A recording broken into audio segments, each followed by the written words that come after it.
పెళ్ళైనా పండగైనా వేడుక ఏదైనా పట్టు చీరల ప్రత్యేక వేదిక వారాహి సిల్క్స్.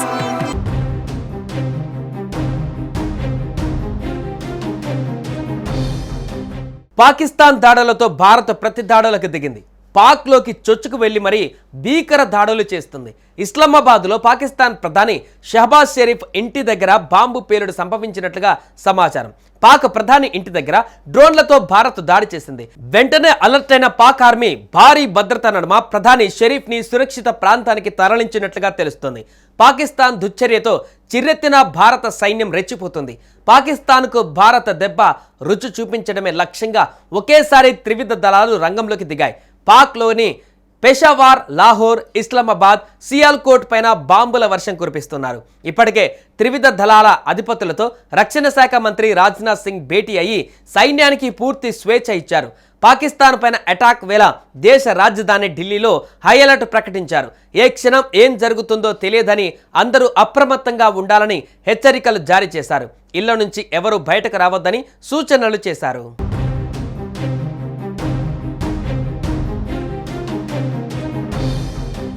పాకిస్తాన్ భారత్ పైన డ్రోన్ మిసైల్స్ తో దాడికి దిగిన వేళ భారత ఆర్మీ పాకిస్తాన్కు ధీటైన సమాధానం చెబుతూ బాంబుల వర్షం కురిపిస్తోంది. ఈ క్రమంలోనే కీలక పరిణామం చోటు చేసుకుంది. ఇస్లామాబాద్లోని పాక్ ప్రధాని షహబాజ్ షరీఫ్ నివాసానికి అత్యంత సమీపంలో భారీ పేలుడు సంభవించినట్లుగా సమాచారం. సుమారు 20 కిలోమీటర్ల పరిధిలోనే ఊహించని ఘటన జరిగింది. వెంటనే షరీఫ్ను ఆయన వ్యక్తిగత సిబ్బంది సురక్షిత బంకర్లలోకి తీసుకువెళ్లినట్లుగా సమాచారం.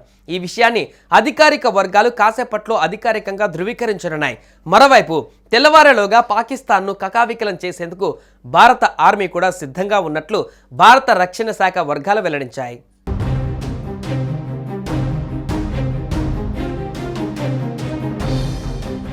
భారత వైమానిక దళం తర్వాత ఇప్పుడు నావికా దళం కూడా రంగంలోకి దిగింది. అరేబియా సముద్రంలో మోహరించిన ఐఎన్ఎస్ విక్రాంత్ కరాచీని లక్ష్యంగా చేసుకుని విధ్వంసం సృష్టించడం ప్రారంభించింది. నావికా దళ దాడి కారణంగా కరాచీ ఓడరేవుతో సహా నగరంలో భారీ అగ్ని ప్రమాదం జరిగింది. కరాచీతో పాటు ఓర్మారార్ ఓడరేవు పైన క్షిపణులు ప్రయోగించింది భారత నావికా దళం. రక్షణ వర్గాల సమాచారం ప్రకారం పాకిస్తాన్లోని కరాచీ, ఓర్మారా ఓడరేవులపైన ఐఎన్ఎస్ విక్రాంత్ నుంచి అనేక క్షిపణులు ప్రయోగించారు. దీని కారణంగా 2 ఓడరేవులలో భారీ మంటలు చెలరేగాయి. ఈ దాడి కారణంగా 2 ఓడరేవు నగరాల చుట్టూ పొగ వ్యాపించింది.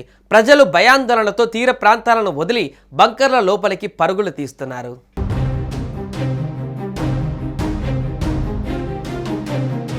సుమన్ టీవీలో మీ పర్సనల్ అండ్ బిజినెస్ ప్రమోషన్స్ కోసం కింది నెంబర్కి కాంటాక్ట్ చేయండి.